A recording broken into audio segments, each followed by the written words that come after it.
Okay, everyone. Hi, welcome to Some Good Booze, where we talk about positive, inspiring, heartwarming news stories, occasionally have special guests, and of course, celebrate with a wonderful cocktail. How does that sound, everyone? Good? So I'm Jonathan Pogash, the cocktail guru. You've been joining me here every day, Monday to Friday at 5 p.m. Eastern Standard Time. Occasionally, we do Instagram live streams. Those have been a hoot and a holler. We've had some amazing guests, so look out for those. It is a holiday week, a holiday weekend. There's so much going on. I have an amazing positive news story to share with you. And thank you all for joining, those who are following. It is so great, and it has been so great to have you and to be able to enjoy some cocktails together and to share some lovely stories. So, but before we talk about this inspiring story, I have a special guest today, ladies and gentlemen. We have Mr. Thomas Farley, who is Mr. Manners, and he is joining us today via remote live stream. Hey, Thomas, how you doing? Jonathan, how are you? Good to see you. Likewise, this is so great. I'm going to go ahead and get behind my bar, and we're going to have a little chit chat. How's that sound? Sounds fantastic. Okay, cool. I'm going to move that just like that. All right, here we go. So, Mr. Manners. I've always thought that I've had pretty good manners, and it was my father who really taught me about how to be in public and how to order in restaurants and things like that. And of course, coming from the hospitality industry and the restaurant world, we are taught proper etiquette and customer service and whatnot. I don't even know this. We met last year while we were doing the road show in Rhode Island. Yeah. But how did you get into what you do? Oh, thanks for asking. Well, I think for me, it really started with 16 years of wearing a necktie as a Catholic school kid.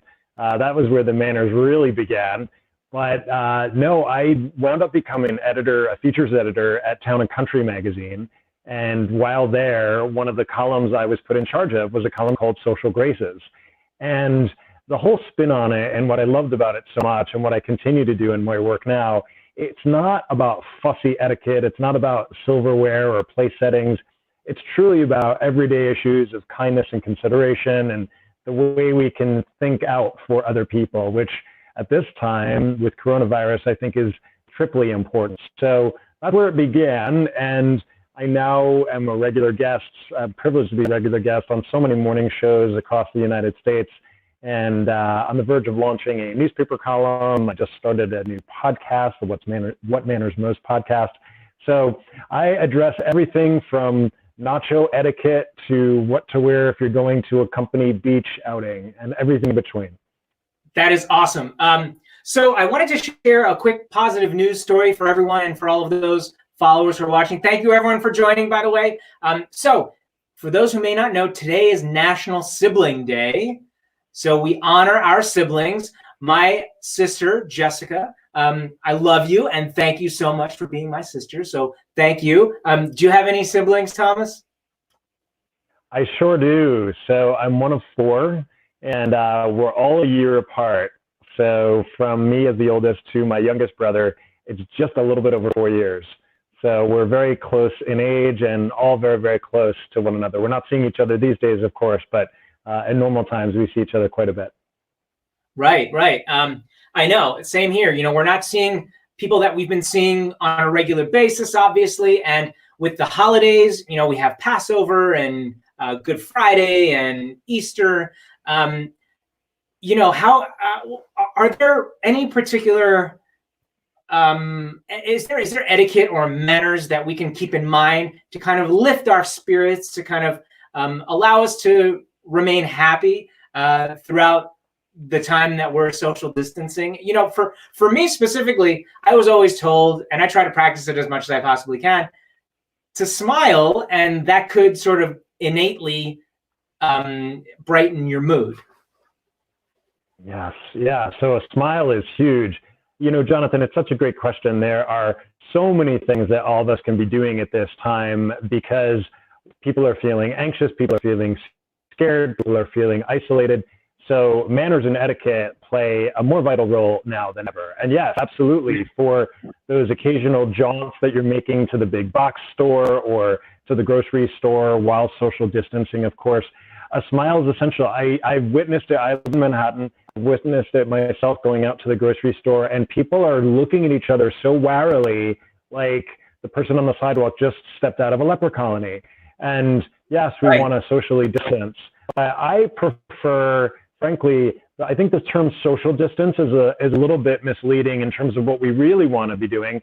Not so much social distancing, because even what you and I are doing right now, yes, we're not anywhere near each other, but we're still connecting socially. So I prefer the term physical distancing to social distancing. So I think all the ways that we can reach out and care for those who are either on their own, elderly, little things like putting in somebody's newspaper from a neighbor, taking it in from the curb for them, asking if they need any help with grocery shopping.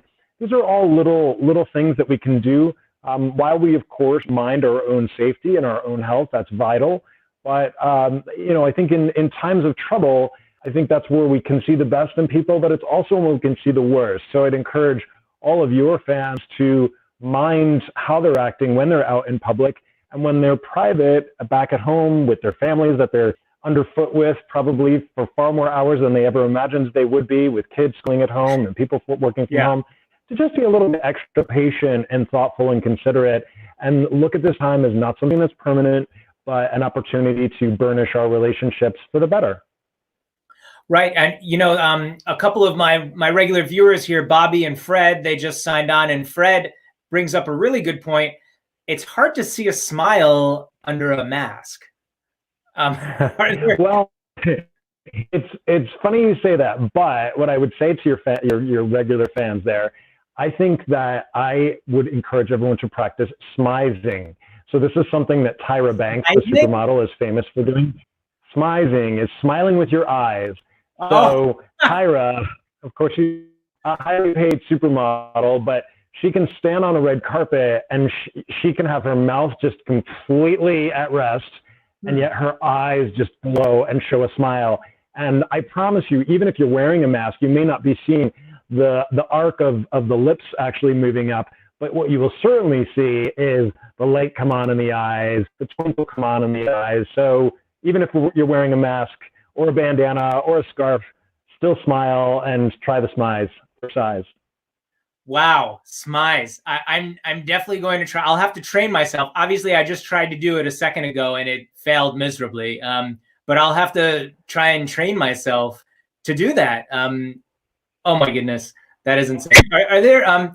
So you mentioned something about being with the family that you have, that you're sort of sequestered with. Are there some tips, tricks to kind of just be able to not have people get on your nerves as much, possibly with those who may potentially have a kid or two? Yeah. It's and particularly if you're not in a large space. If you're in a sprawling home somewhere in the suburbs, probably less of an issue. But if you're in a small apartment or a small condominium building, there are a few things. There's, of course, the people in your own space, your own living space. But if you're living in a multi-story, multi-family dwelling, you're going to be mindful of the fact that you've got neighbors who probably are normally at work who are now working from home. So you shouldn't be vacuuming at 2 p.m. when they might be doing a conference call on the floor below you, and now your room is being audible. But for the people in your own household, I think it's really essential that we all take time for ourselves. So whether that means getting up a little bit earlier and meditating, whether it means knowing when to put in the earbuds because you want to listen to some music. But I think also just some nice family time, whether it's a board game, whether it's a movie that you all select together, whether it's cooking together. I think there are a lot of wonderful ways that we can interact in ways that we wouldn't normally. The stress, the pressure of commutes and of rushing home to make dinner, that's absent now. And let's take this as an opportunity for all of us. I love that. Take it as an opportunity for all of us. That is something that I think we should keep in mind, and that I need to continue to keep in mind as well as I go through the days. And the days are really just blending in. It's hard to figure out what day is what. Although there's structure with the kids because they are working on their schoolwork from home, and we get assignments and whatnot. But it's definitely a challenge, and it's something that we never thought that we would be going through in our lifetime. And here we are, and we're in it together, and we're not alone. And that's also something for everyone to keep in mind, that you're not alone. We're all in it together, and we have each other. And doing this sort of face to face, like we're doing now, is, I think, key. And if you have friends from college, do a little get together on Zoom. If you have colleagues that you haven't seen, get together on Zoom so you can have this FaceTime, because I think FaceTime is super important. Of course, there's something to be said about, the physical human touch, but if we can't do that, then this is really the next best thing. I concur entirely. In fact, on the first episode of my podcast, I spoke with a relationship expert who speaks with people about dating, but also family relationships and in-law relationships. And one of the things that she suggested, which I thought was a great idea, and I took it on board and I've loved doing it, was to try and reach out to 10 people per week who are people that you have not spoken with in a long, long time. Not because you had a falling out, but just because you haven't been in contact. And set up a time, reach out, whether it's through an email or a text or a social media connection. And so long, I would love to catch up with you. And what a gift that's been to myself and to the friends that I've connected with, to see how they're doing, not just now during quarantine, but in life. And I feel like it's that we're kind of on the back burner. Yeah, that's really interesting. And I'm definitely going to try and do that. But I think it's time for a cocktail. What do you think? Sounds good to me. Yeah, it's Friday. Let's do it. Thomas, what are you drinking these days? What is Mr. Manners drinking these days? Well, I don't have your skills behind the bar, Jonathan. Unfortunately, I wish I did. But I'm generally not a fan of super sweet cocktails. I tend toward a more savory palette in my cocktails, I think. And it's maybe because I'm a Manhattanite, or because maybe I'm such a sucker for the classic Gotham City ethos. I love a great Manhattan. Is probably my favorite cocktail, and it's a fairly simple cocktail to make, which is nice. It is, yes, just 3 ingredients. I love those simple cocktails. This cocktail has just 2 ingredients, well, kind of 2.5. And I can't believe I'm saying this, but I didn't even know that there was a National Gin and Tonic Day. Oh, the horror. That was yesterday. National Gin and Tonic Day was yesterday. And I'm going to make a gin and tonic. How about that? I love that. A G&T is a favorite of mine as well. So you're singing my song. Awesome. So I've got my glass here with my ice. I'm measuring out my gin. This is Scape Grace gin from New Zealand, a lovely gin. I'm doing 1.5 ounces directly into my glass. I have some tonic water, some good craft tonic water. There are so many different types of craft sodas out there, and there are a couple of brands that make some really delicious and all-natural, decadent, delectable sodas.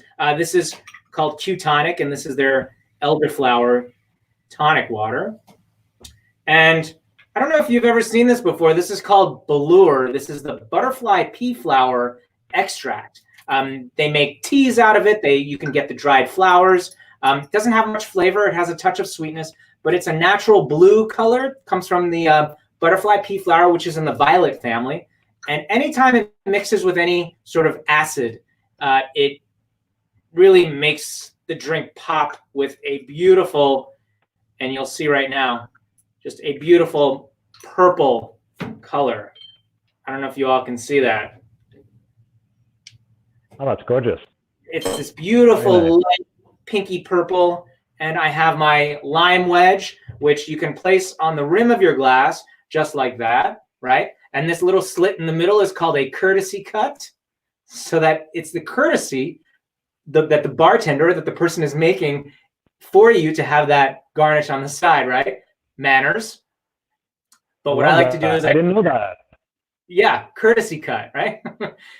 Take the lime, squeeze it inside. That's what I do with my gin and tonics. And I have this lovely purple gin and tonic, or a magic gin and tonic. You get that beautiful burst of citrus on the top when you put it to your nose. And like I've been saying in many of these videos, a garnish must not only add to the visual appeal of the drink, but has to add some sort of flavor to the drink, whether in the liquid itself or in the nose. This actually has both, in the nose and in the flavor. Cheers. That is lovely. The elderflower is really beautiful in that tonic water, and the gin and the spice notes. It's a lovely classic cocktail. I love it. Oh, delicious. I wish you could try this, Thomas. I was going to say, Jonathan, this is such a tease. You know, virtual is good to a point, but we haven't figured out how to Zoom or FaceTime where we can actually share cocktails. I know. Well, you know, I've been doing these virtual happy hours where I will work with an organization or a company, send them a list of ingredients that they may probably already have at home, and we will make a cocktail together virtually, and it's been a lot of fun. So there's that. I love that. I love that. That's great. Well, Thomas, thank you so very much for joining me today. This has been an absolute pleasure. It's great to connect via virtual reality here. Yes, absolutely, Jonathan. Thank you so much for having me, and a pleasure to join you. And I look forward to trying that cocktail. Did you say you post the recipe somewhere? I do, yes. I post the recipe right on the Cocktail Guru Facebook page. You can also watch this live stream anytime. I also post it on the Cocktail Guru Facebook page. We do them Monday through Friday, 5 p.m. Eastern. I take the weekend off, as one should. And I'll be back on Monday. And what about you, Thomas? Where can people find you? Oh, thank you. Thank you so much for asking. So I'm on Twitter or Instagram at Mr. Manners, and that's Mr. spelled out. Also on Facebook /Mr. Manners. And then keeping it with the theme, the website is Mr. also spelled out -manners.com. Okay. Awesome. Well, thank you very much. Thank you to those who are joining on Facebook and on YouTube Live. You guys are awesome. Courtney, I see that you joined. Thank you. Cheers, everyone, and we'll see you after the weekend. Happy holidays. Cheers. Thank you. Thank you.